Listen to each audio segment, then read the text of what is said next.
upacara di belakang sekolah itu, pas udah mau sampai sekolah ada yang teriak maling.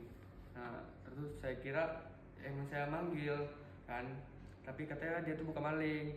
Nah dia tuh saya ngeliat ke belakang ada yang mau bambu, saya muter balik sama dia berdua, saya uber, terus tuh uber-uberan sampai Haji Menak, terus tuh ditabrak sama kawan saya satu, terus tuh digebukin sama warga. Pelaku ini bawa senjata tajam ya? Bawa Apa itu senjata tajam? Pisau. Jenis apa? Pisau. Berapa orang sih mereka komplotan ini? dua orang. Dua-duanya ketangkep atau gimana itu? Yang bawa motornya aja, Satunya? satunya lolos, nggak tahu kemana. Berantem. Ini kan habis kawan saya ini nabrak pelakunya yang maling itu, saya langsung loncat mau berantem nonjokin, karena kasihkan kan nggak kerasa pasti ada dia tuh bos jatuh tajam, jadi kena lah kali ini. Jatuh dia minta ampun gitu, pisau dapur. Berarti udah sempet ngeluarin ya dia tuh ya? Nggak kerasa, nggak tahu juga mak, kan lagi asik mukulin gitu, entah dia nembas pasnya kan kena kali ini. Ya pengen niat baik aja. Kepikiran nggak waktu itu mereka bakal bawa senjata tajam atau senjata api gitu? Pikiran sih. Punya kemampuan bela diri atau gimana, Dek? Nggak ada. Belum, dia ngeluarinnya pas udah jatuh itu, baru dia ngeluarin.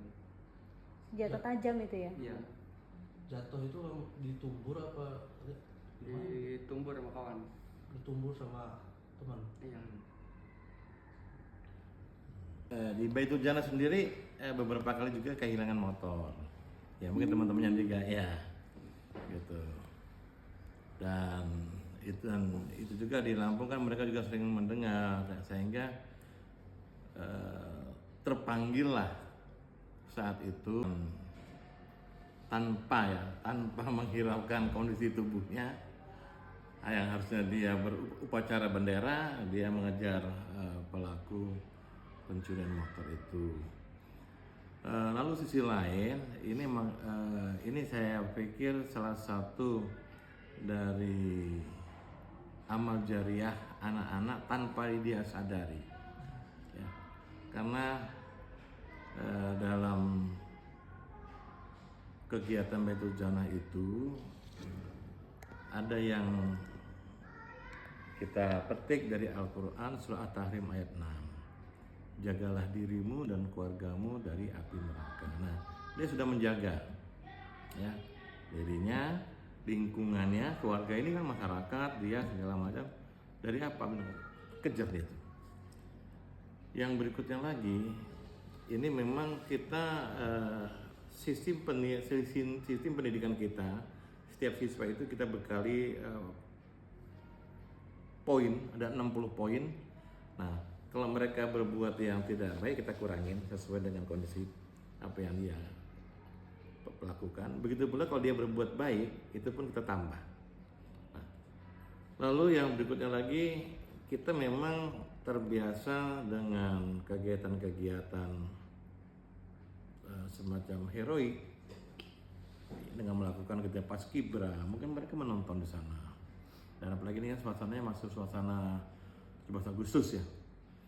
Lalu kita juga kemarin juga melakukan juga kegiatan camping pramuka. Mereka mungkin juga melihat kondisi itu. Lebih daripada itu juga guru-gurunya juga memberi contoh yang baik teladan pada anak-anaknya. Mungkin ini juga salah satu hikmah yang kita petik dari pembelajaran anak-anak kita semuanya, pembelajaran kita semuanya. Lalu saya juga berharap banyak.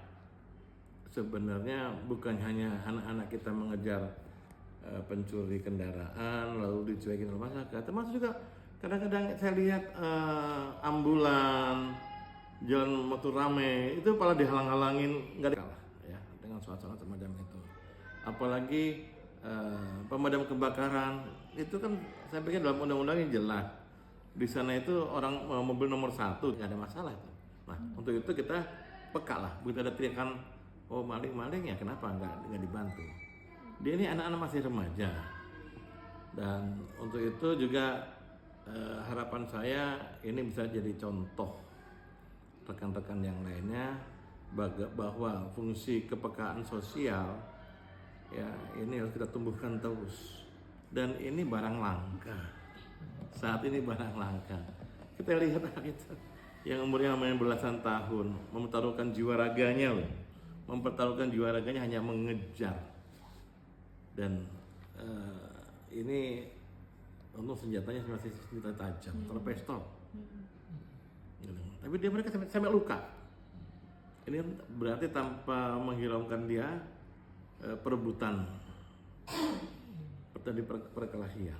Nah, jadi apa semuanya ini? Jadi saya pikir pemerintah juga kembali bagaimana polisi masuk ke sekolah, ya kita hidupkan kembali lah.